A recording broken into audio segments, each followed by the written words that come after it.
Hey everybody, I want to talk about a product and platform that I absolutely love and our latest sponsor, Interseller, the prospecting and outreach platform of choice for recruiters and sellers. Whether you're doubling down on business development or recruiting talent, Interseller does all the heavy lifting of finding contact data, automating the email and follow-up process, and syncs all that rich data into 20 plus CRM and ATS platforms.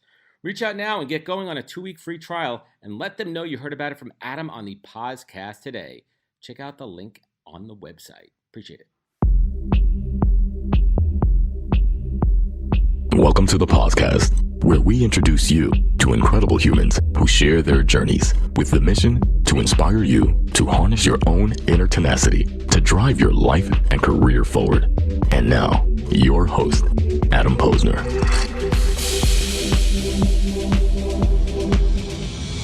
Hey everybody, welcome back to the podcast where I bring you the best in the world of business, marketing, and personal growth to help you harness your inner tenacity to drive your career forward.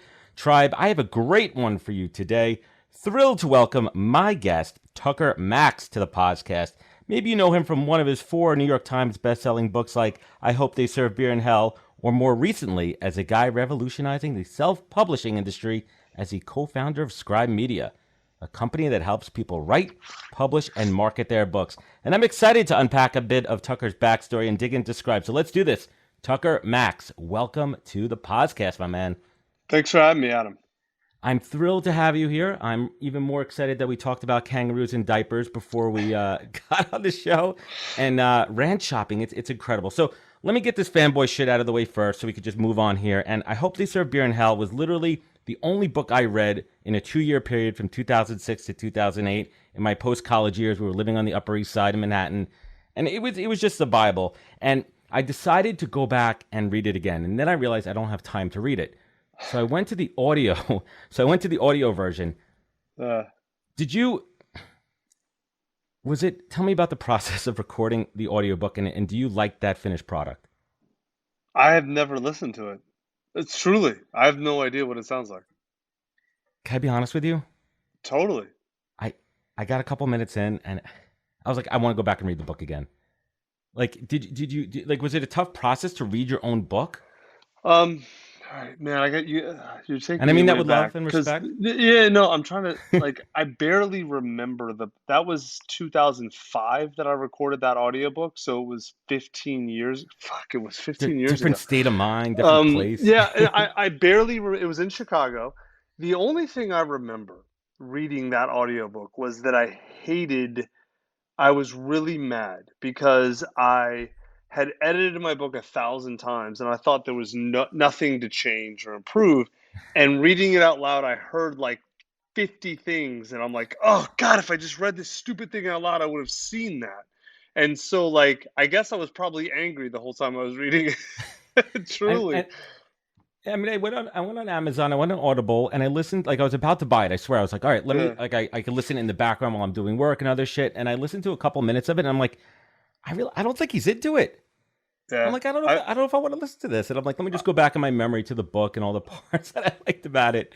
Just keep it in that time and place. I genuinely cannot remember anything about reading that except that I learned that lesson. It's one of the things that we teach in my company at it is read aloud. That's how I learned it, was being angry at that reading. Yeah. And you just took my next question. I was about to say, now it's Scribe, and I'm fast forwarding to later in the interview, but that's a big, do you encourage everyone to, once they get to the point where they're almost ready to hit, finish, publish, to read the book, maybe read it out loud, even read it to their kids in bed? Not maybe read it out loud. Definitely. It's part of our process. It's called the read aloud edit. And you have to read it to another person because you can't just mumble it under your breath at the computer, right? Yeah, I remember. Because when you read it out loud, you'll hear all the problems with it. And then you correct them all. And that's how I learned it, was that audiobook. That's the only thing I remember about recording that audiobook. Now, when you were going back to the early days, those first set of books, how much of that technique did you actually, employ yourself? At that point, I didn't, none of it. Because that was that was at the very beginning of my career as a writer. God, it's only 15 years ago. It feels like 100 years ago. It's so long ago that it's hard for me to even conceive that it's the same lifetime. Like, so everyone's like, oh, it seems like yesterday. It doesn't seem like yesterday. It seems like It a different actually, universe. oh my God, it was so funny. We're in the city this weekend, and it was the first time I've been on the island of Manhattan in 14 months. We live out in Long Island over here, Right. and we're driving through, and my wife and I are having like all this nostalgia of the bars we used to go to and Right. everything. A couple of them are still there, and you're like, holy shit, that was literally 15, 16, 17 years ago. There's kids that were born and are just driving, like, oh my, like, we're getting old. We're getting old. So I want to. Right. It's crazy. So career breakdown. Like, there's been many chapters in the Tucker Max story. But your personality and non-traditional approach are really at the center of those chapters, and there's so much honesty there. Do you ever feel like even at the times you were, honest and wrong, like, like there was a conflict of like how honest should you be? No, no, I have a lot of problems. It's never been a problem for me to tell the truth. Now, sometimes I don't know what it is. Like, I'm wrong a lot, meaning like I'm seeing things wrong. But when I know something's the truth, or if I think whatever I think it is, I've never really had an issue. I don't want to say I've never had any issue. That's not true. But it's I always, if there's a defining thing about me, it's that I am willing to speak truth. And it works both ways. Gets you in trouble, Yeah, and sometimes it protects you. it, And what's it does. it's like the George Costanza thing. It's not a lie if you believe it. It's like the inverse of It's a double-edged sword, definitely. Like telling the truth, it's one of those things where you're better off just going all in. Either be a manipulative asshole or just tell the truth. Some people can either weave that, blur the lines. yeah, or they can thread that needle well. I'm not one of Yeah. those. Like whenever I try to be deceptive, it just doesn't. It does. It's not who I am. So I'm just like, all right, I'm just gonna tell the truth, and it makes it easier. And it's interesting you say that because I had a conversation with somebody yesterday, and I said it's so much easier to just be yourself because it takes so much less effort. The amount of effort it takes to put on a facade and lie and keep up with those lies, I mean, that's unnecessary. It's just I it's agree. just a shitload of work. I want to go back to tuckermax.com. You still own the site? Anybody try to Mhm. buy that off you or anything? Uh, No, anybody no, like Russian hackers tried to no. Yeah, I mean, hijack it of from you? course, they're always like, "Hey, for $5,000, can you only put 100 links on?" Or like, no, no, but I no.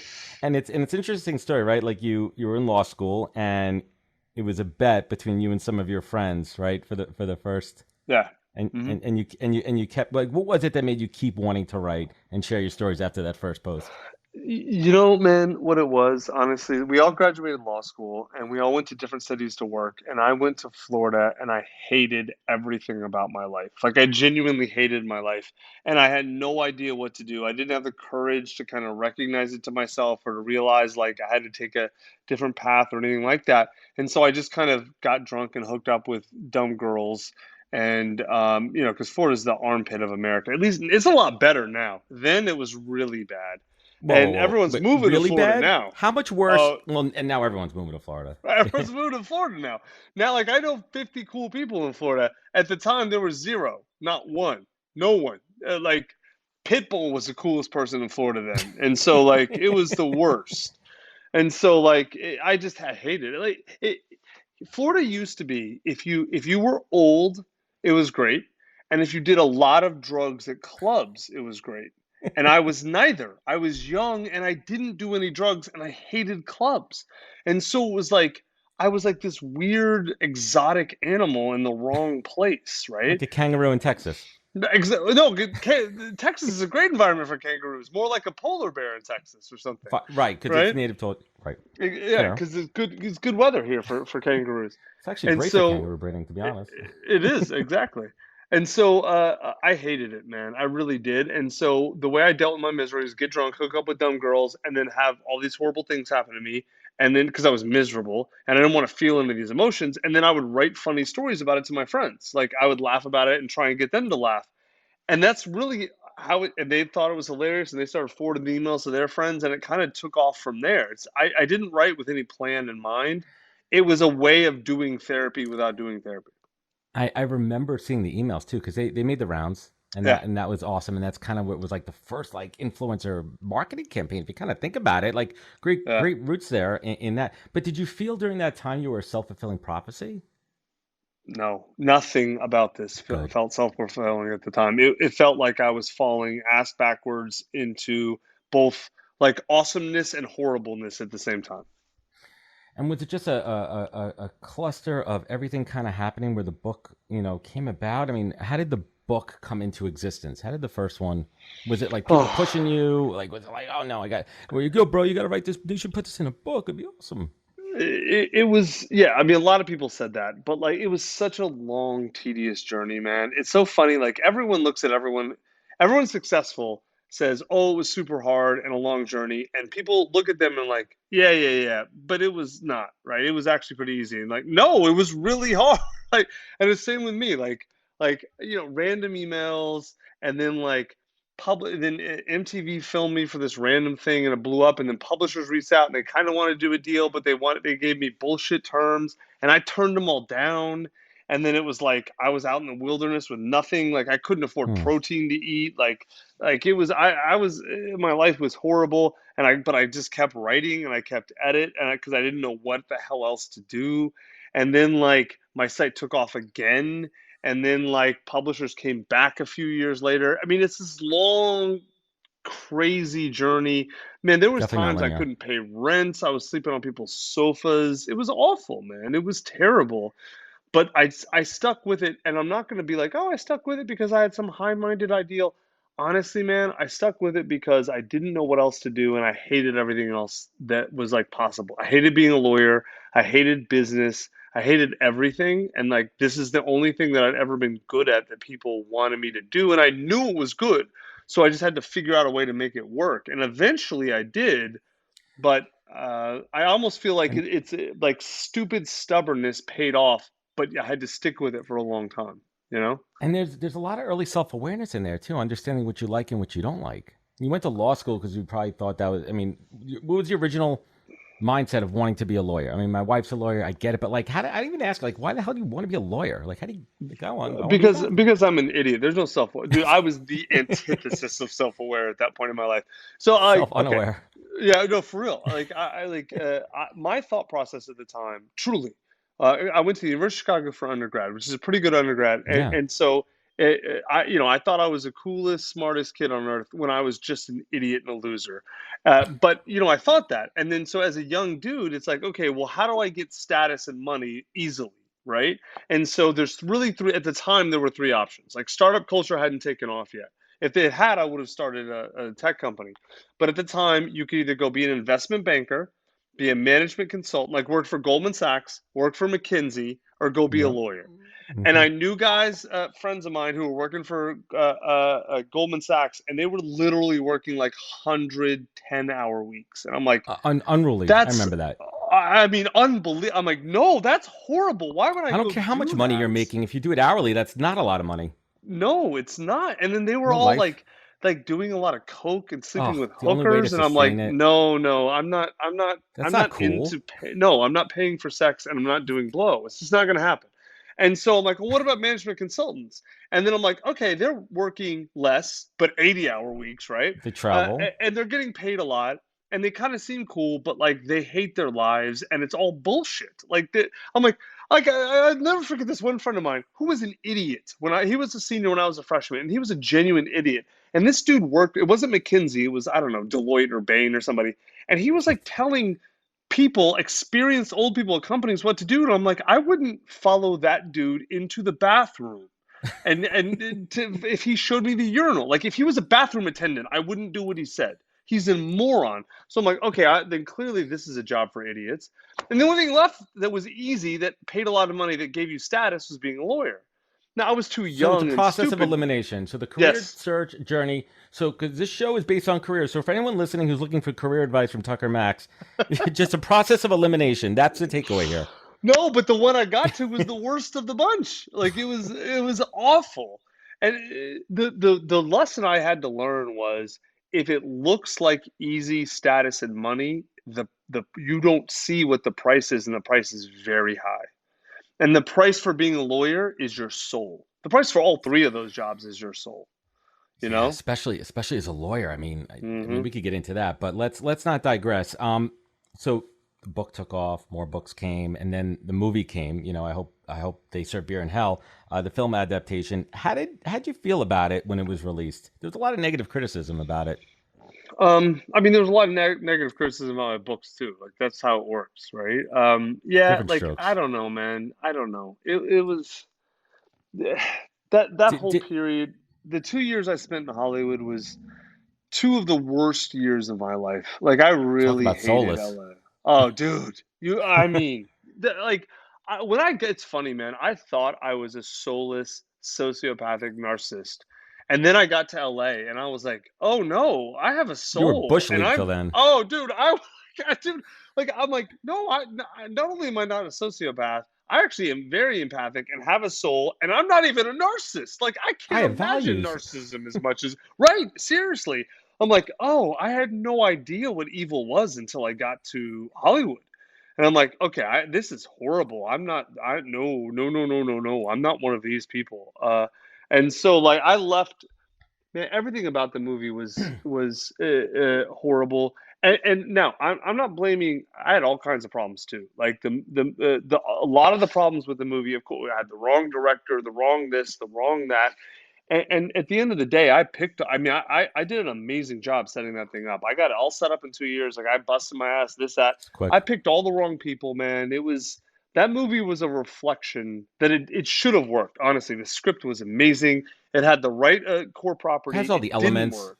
It had all the The book. elements and it didn't work. And it was my fault, man, straight Hmm. up. And so I had to really accept, it was one of those moments in life where you had to say, am I going to double down on what I was doing that got me to that moment and just ignore this failure? Or am I going to actually internalize this and realize, all right, clearly there's something I'm doing that's not right. And it took me a few years, but I realized I didn't double down. I went the other way. And that's like I moved to Austin and now like it took me on a whole different trajectory in my life, you know? It's interesting to take a step back and look back at that decision. Which, looking back at it now, you made the right move. And that was, to say that you've drastically rebranded yourself would be a complete understatement. What was that moment? Was it the moment? Was it the movie that you realized the days of Fratire were behind you? Oh yeah. Was it the movie? Was that the like? Uh, Nah.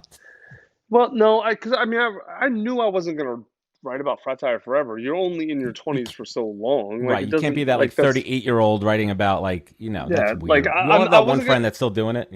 right. I'm not gonna be 40 in college bars sleeping with 19-year-olds. That's skeevy. I'm not doing it. And You so, cross the line. right, exactly. So I knew it was going to end eventually. And so, I wrote my last Fratire book. I forget how old I was, 34, 35 or something. And I'm like, all right, Yeah. I'm done with it. Your Cool. playing I'm days going are to move over. Your on. playing day. Get off the Yeah, field. Yeah. right, exactly. Yeah.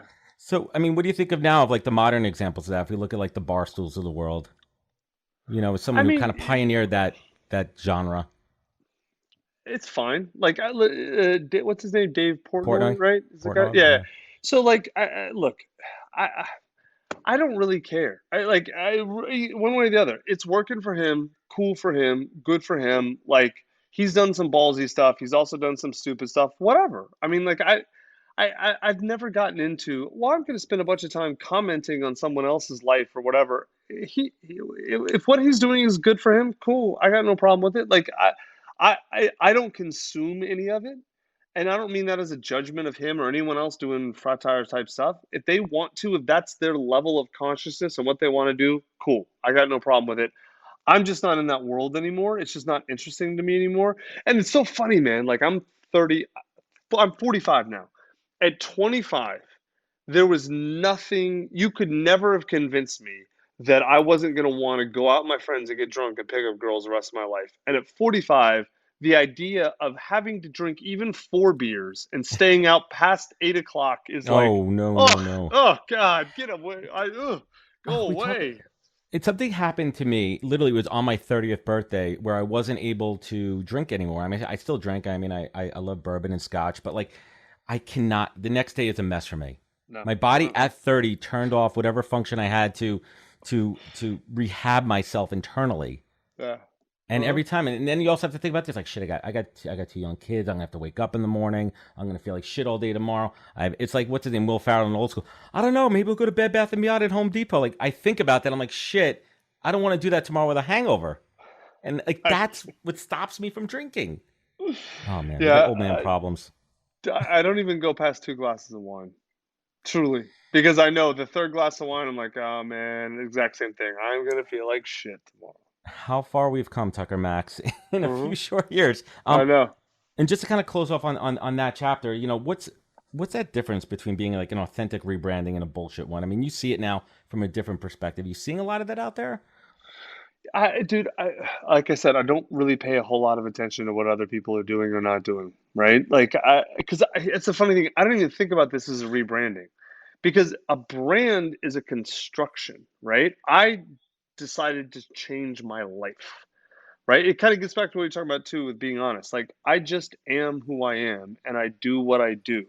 And it's not a brand, right? It was part of the problem with my first iteration of fame is everything was my name and myself. And now it's like I'm doing other things and people are like, oh, but your brand is X, is drinking. And I'm like, no, that's not, which I know what they mean. Like, I understand their point, right?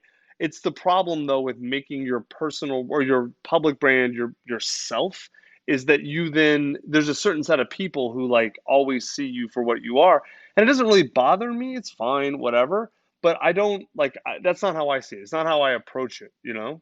And as you should, but have you found challenges in the professional world, especially building Scribe and the other ventures that you've had of separating that where people are still Yeah, looking of at you from course, your 20s? You're like, dude, I'm fucking 45 years old. Like, like we all of did course. shit. I mean, if I even opened up my vault to my 20s, I mean, I think my wife would have to divorce me just on principle, Yeah, right? Like what? But we've all done that, right? Listen, we've all had our past, and those are things you just don't want to know about, right? Like you don't want to know. yeah.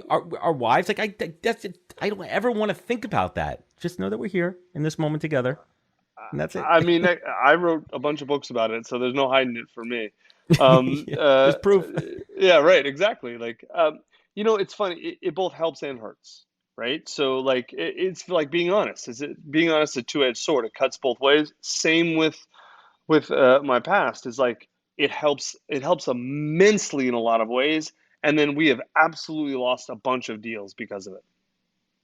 Well, Yeah, listen, everything happens for a reason, and the deals that are meant to be. So Scribe. Let's talk about Scribe, which is awesome. I've heard you talk about it on a couple of other podcasts, and it's interesting. It's one of those things where I kind of look at it from that cynical New York Jew kind of thing. Like, why does everyone need to write a fucking book? Because some guru is telling them to do it. The same thing with podcasting now. You got to have a podcast. You got to do this. yeah. And I've seen this movement produce some amazing pieces of work and some amazing pieces of shit. And I've seen, the great work with the right marketing go together. I've seen, shitty work with it works kind of both ways on Yeah. that. Was it a logical progression to get into the I call it book in a box, to get into this world? How did that journey happen? It should have been logical, and I wish I'd thought about it earlier. But it's like one of those things where I forget who it is. Mark Andreessen is saying that like the market will pull a product out of a startup, right? For from the day I published my book, the number one question everyone asks me is, "How do I write a book?" And so eventually, I helped a woman do it, and then she referred her friends to me, and then that became Scribe. And so now, 6.5 years later, we're like well into the I forget what our sales are. I mean, I think we just passed 50 million in sales, and we're like crushing it because there's a ton of people who want this help. And so, but I'll tell you, man, all I really did was start the company and help like set the frame. We have a professional CEO who runs it, who's Javon A real McCormick, who's CEO. a Yeah. real CEO, not me. Isn't that Like, a dude, smart business move for any founder? Just to hire, when you have enough money, just hire someone. Because your founders are usually the one that have the ideas in the product. They don't know how to run a company, hire people, leadership. dude, it's a Prime totally lesson. different skill. It is a No. totally different skill. It depends on the business, but under a half million, anywhere from 5 million to 500,000, depending on the product, you don't need a serious professional executive team. But once you get above that, for us, it was about 2 million. Like then it's like the wheels start coming off because understanding how to run a business is totally different than understanding your product, right? I know books and I know writing. I don't know scaling businesses. And P and so L we're a and all that huge stuff. oh dude, screw all that. It's awful. And like he loves it and he's amazing at it. And he hired the full exec team and they're all amazing. And so like I don't really do a whole lot in the business. I do like media like this and I do like I develop new products or I do biz dev. Like I do this stuff that's like fun and that I'm good at, and that's it. It's really nice, actually. That's your Honestly, it's really fun. that's your strengths. But for everyone listening who's not familiar, be able to give just like a high level kind of overview of the Scribe process. Yeah. So what we do is we help if you want to write and publish a book, we're the company to go to, right? So if you want coaching, we'll coach you through writing it, and then we do the publishing. If you want someone to interview you and kind of ghostwrite it with you or for you, then we have that process. If you want to write it yourself and just have someone professionally publish it, we do all of that. Like we did David Goggins' book, Can't Hurt Me. We did Tiffany Haddish's. We've done a ton of Nassim Taleb, Dan Sullivan, a bunch of famous business people. We're like, kind of the big dog in the professional Right. self-publishes services space. Yeah, it's awesome. I mean, I've had thoughts of it. I've had thoughts of it. I've done almost 160 episodes, 80 live shows. So I have a nice body of work and with great guests like yourselves and the insights that come out of it. I'm like, well, that's kind of, I've seen people do that where they take the podcast and they pull out the insights and they add some color commentary. So it's a thought in my head. And I read recently that you want to scale this into $1 billion company, which, yeah, that'd be awesome, right? Your ranch shopping Um, gets yeah, exponentially right. bigger. Exactly. I want like the Kevin Costner Yellowstone ranch out there. Right, exactly. No, well, okay, so books and publishing won't be a $1 billion business. If there's a $1 billion business here, it's in providing all kinds of services around that and the marketing around that. Like, how do you market the book? How do Hmm. you do branding? All. So we're definitely going to build a big agency. We're already well along the path. Anything beyond that, to get in the billion range, you got to look at software. There's managed services, stuff like that. I'll tell you, that's my CEO's goal is to build a massive conglomerate, and I'm with him. So, like, we'll Yeah. see what happens. Hell yeah on that. And it's interesting. Do you do any one-on-one coaching or advising in the writing spot space? No, I mean, I lead the some of the coaching workshops, but I don't do one-on-one. I do. It's weird. I do have a couple of high-level coaches who come to me for coaching, like personal coaching, which is the weirdest thing, man. Like they like came to me and they're like, "Will you be my coach?" And I'm like, "What do you mean?" And they're like, "Because we just get along really well, and I don't really do anything except listen to them talk and then ask them questions, and then they have a bunch of insights." And they think I'm a genius. And I've told Well, them this. It's if not they're like paying you, it's they're paying me amazingly well. And I've told them, guys, this is all I'm doing. And they're like, yeah, yeah, but you're really good at it. And I'm like, okay, cool. Then I'll whatever. that's So when you I say do thank help a you. couple of those people, but that's it. Yeah, that's because I was gonna say like if you're coaching somebody on from a content perspective, how much do you push them to be as open and if it is controversial to put it out there? Does that sell books? Um, yeah, it depends. So memoir, the way that we coach people is that the memoir is a two-step process. You write a memoir for yourself. It's really about uncovering and recognizing and acknowledging your truth. But then you publish it for the reader, right? So you have to edit it so that like it's only the interesting parts and that you're putting all the honest, authentic parts out and not like a laundry, a grocery list or nonsense, right? And so as to what parts do you put out and not, it just depends on a lot of factors with you, like what are you trying to do? What are the consequences of the truth? Are you willing to accept those or not? Like, yeah, we help people think through that, of Hmm. course, because that's a big, everyone, it's fun. Everyone wants to write a book, dude. And it's not because everyone wants to be rich and famous. Everyone wants to write a book because they want to tell their story, right? So we do spend a lot of time on that with people, helping them understand how to do that and what that means. But not everyone wants to publish the book, which are Interesting. different things, you know? Is it difficult to tell somebody that the story sucks and no one wants to read it? Um, the, you know, I've never met anyone who didn't have a good story in them. They might tell a I shitty think part so. of their story, right? Because like everyone has a good story. The key is getting it out, right? Most Yeah. people are afraid to tell their true story, and so they'll say the things they think they're supposed to say, which that's always boring and terrible.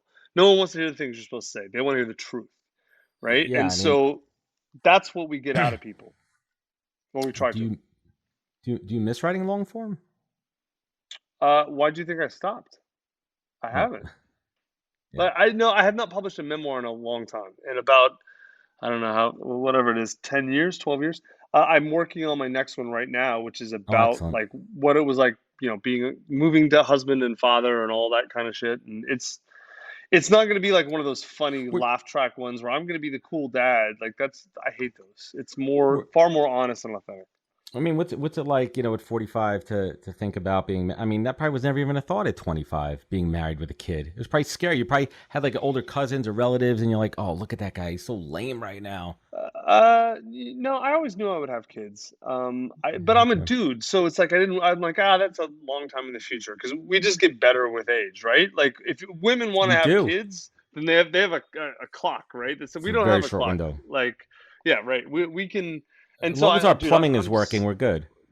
I am so glad I waited to be a dad, man. My kids are 6, 4, and 2. And like, oh God, I would have been a terrible father 10 years ago or 15 years ago. And now I'm like at least a decent father. Like I'm not screwing them up very much at all. Whereas like 15 years ago, disaster. The What's worst. I mean, I have 8. My daughter's almost 9. My son is almost 3. So I'm right there with you. Like, what has been like? That it's so funny too. I tell people when they like parenting advice, I go, don't listen to anybody else's advice. That's my advice. Literally, figure it out on your own. Think about your own experiences that you've had, and you're gonna figure shit out. Like yesterday, my we're teaching my son to potty train, and Right. it's been treacherous. And I got him to piss. We play a game. I throw a leaf or a piece of paper in the toilet, and it's target practice. Yeah. Right. And it brought Hmm. back, I'm like, that's how my dad taught me, I think. And my dad's like, yeah, we did. And then I go down to piss for them, and I'm like, you good? Yeah. And then he goes, I made rocks. That's what he calls when he poops himself. I'm like, we were just in the freaking bathroom. And I got so mad. I had to clean it out. And I'm like, this is a process. This is your job. Hmm. This is daddy duty, literally. Yeah. Yeah. And we figured Dude, out. you're making it harder on yourself, man. I'm just telling you. No, seriously, for potty training, like we just What's the for secret? it's self-directed. We let them figure it out, and not like we teach them how to go potty on the potty, but like we don't push them to do it at any point or time. Same with food, right? Like a lot of parents think, oh, well, it's by this age they have to be doing this, and this age they have to be doing that, and that age, no. Like we give our kids very firm boundaries, safety, whatever. But within those boundaries, almost total freedom, and to let them explore and figure stuff out. Like we had one kid walking, at 10 months. Another kid didn't start walking until 18 months. Okay, whatever. Like Whatever one works. talked early, one talked late. Same with potty training. One was out of diapers by 18 months. The other one's 2 years old and still shitting his pants. Whenever he's ready, It's a you know. it's a journey, man. And I wanna, before I bring it home with my encore. I love your short form writing, especially what you've been doing on LinkedIn in the past year. And I brought up a few of these specific posts that you did, and I'd love to get Hmm. your thoughts on them. Okay. These are from the collection of Tucker Max, quote, lessons I've learned. Love to get your thoughts here. Quote, if I want to control a situation, my best strategy is to ask more questions rather than tell people what to do or give answers. Yeah, totally. Oh, 100%. I mean, like I giving answers and giving advice is ego. That's you trying to get other people to do what you doing to make you feel better about your choice. This one I love. There's far more control in questions than there ever is in directives. Totally. Similar to the Because last one. very similar. Because you ask the right questions, you get people will always be more persuaded and more motivated by things they understand themselves. They figure out themselves. I think this applies to what we were talking about earlier with Scribe. The world rewards the people who are best at telling the story about the idea, not the people with the best ideas. True. That's why Edison's famous and no one knows about Tesla, or at least they didn't before Musk started a company called Tesla. But yeah, Yeah. Almost, quote, almost all of my fighting with other people has nothing to do with them. It's actually me using them as a proxy to fight with myself. That's deep. hmm Deep. true. It, yeah. When did you write that one? Do you remember writing that one? When did that come to your Oh mind? yeah, that was no. I remember because I forget. Like I had some Twitter fight with somebody, and I'm like, "What the fuck am I doing? Like, It's a this is mirror. not. I don't even know who this person is. It's a mirror, exactly. It's 100% what it is. Yep. And the last one here. Every fool I've met is convinced their opinion is right, can't conceive of any other way to see it, and refuses to consider other ideas. In my experience, only fools are certain. Hmm. Yep. That's like a mega fortune cookie. Yep. True. Puts Twitter into context, doesn't it? It sure does. And this show for me is a masterclass. I get to speak to amazing folks like yourself and ask two or three questions that are ingrained in my education. The thought of me going for my MBA or anything post grad terrified me. So this is my graduate program here. Tucker Max, what is the single greatest piece of advice that you've ever received that you take action on every single day of your life? Um, Man, I, this is going to sound a little bit woo-woo, but it's probably the truth. It wasn't advice to me, but it was more of, I guess, not hardly even advice. The core message of the Buddha was do your work and then help others do theirs. And like it took me 42 years to understand what he meant. And even now, like I only get, I think, the most surface level of that. But like now I get it, right? Now at least I get it. And so now it's like that's if there was something defining my life, that's probably it. I do my work and then I try to help others do theirs just by telling them about how I do my work, not by telling them what to do. So It's powerful. Yeah, definitely. And speaking of powerful, I mean, what is your superpower, right? Like, what do you do better than almost anyone on this planet that makes you who you are? I mean, that wraps us right back to the beginning. I'm just not afraid to tell the truth. That's how we do it, man.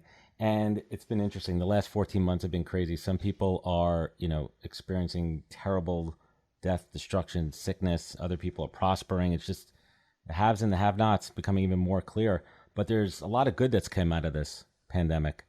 And Dude, I'd love if you could share. Yeah, I'd love if you could share, a silver lining, a personal silver lining, and a professional silver lining that you've experienced in the last year. forget silver lining. The last year and a half has been all silver for me and my family. Like March and April of last year was a little rough, right? But once we kind of like got re got reestablished, everything has been up. It's been an amazing year. It's been one of the best years of our life in so many ways. It's funny. Everyone says they love their family. I actually like my family. And what COVID did was not just really cement that, but then really got my wife and I to focus on making everything about our lives aligned and with what we really wanted with ourselves, our family, everything. My life is in an infinitely better place than it was a year ago in all ways. Companies doing better. Like, I mean, I know it's been hard for a lot of people. I know it's a cliche, but there is so much opportunity in chaos, and you can either take that opportunity or not. And I'm not saying like everyone gets the same opportunity or the same benefits or the same this or the same that, but I mean, I could have easily gone the other way. I just chose, no, I'm going to try and how do I make this work for us? And it was hard, but we found a way. So Yeah. I don't know. It's I, been a great year for us. I love it, man. Yeah, it's been interesting. I always say, like, if it wasn't for this year, I wouldn't have made so many changes in my life, so many changes in my business, change in mindset. And it comes at a cost. Being terrified of this disease, this virus that you can't see out there, the stress that comes along with it. Just I wonder if our kids are going to remember this. I don't think they're going to be old enough. Oh, my 6-year-old definitely will. Yeah, my I mean, 8-year-old his will. life fundamental. Dude, my kids were in a private school that went full lunatic woke, and so we pulled them out and with 50 other families started our own school. And so they went from a school that they thought they liked a lot to the new school they fucking love. That worked They out. just think it's the greatest thing ever. So they'll totally remember it. Oh yeah, like they love How it. how woke is woke? I mean, like they wanted to lecture kindergartners about white supremacy. Alrighty then, and then and on that Right, note, exactly. kids, we're gonna get going. We got pack up Yeah. your shit. We ain't got to leave, but we can't stay here, kids. Let's get out of here. And last but not least, Tucker, you look back on your life, this incredible body of work, this family that you've created, but it all started back in your 20s in the good old days, and you look back at those moments and whether you had to pull yourself up out of bed, out of the gutter, out of a shithole, and then you get to a point where you are now, and you want to look back with gratitude, and that common thread of tenacity pulling you through, and now you have this compass, this light, this focal point, Tucker Max, what is your North Star in life? I think it ties back to what you just asked, the other question, man. My North Star is doing my work. Like, I'm not trying to change the world. I'm not trying to do all, because I think that's bullshit. All of that is bullshit. The only thing you can do is change yourself and improve yourself. And if you do that, you have a huge impact on the people directly around you. And then that impact ripples out. And that's all anyone can do. And so that's my North Star. I need to improve myself as much as I can, make myself the best person I can be, and get better every day. And that's it. That's all you can do. I love it, man. Tucker Max, everybody. Thank you for spending time with me. I want everyone to check out scribemedia.com. But where could folks find you and connect with you? TuckerMax.com. Still there? Yeah. Tucker, thanks, man. I appreciate it. Hang with me for one moment here as I sign off. Everyone, thank you for spending time with Tucker and I on this episode. If you liked it, please leave a review. Rating goes a long way. Share it with your friends. Sharing means caring. You know where to find out more at thepodcast.com for all the latest. We appreciate you listening. Remember, take care of each other. Stay 6 feet apart. And catch us next week for another great episode of the podcast. Wisdom is forever, but for us, it's time to go. Thank you for joining us. Luckily, we'll be back with our next episode soon, jam-packed with more incredible humans. Thank you for listening, subscribing, and sharing. To join the conversation, search the podcast on LinkedIn. And to catch up on past episodes and more info, please visit www.thepodcast.com.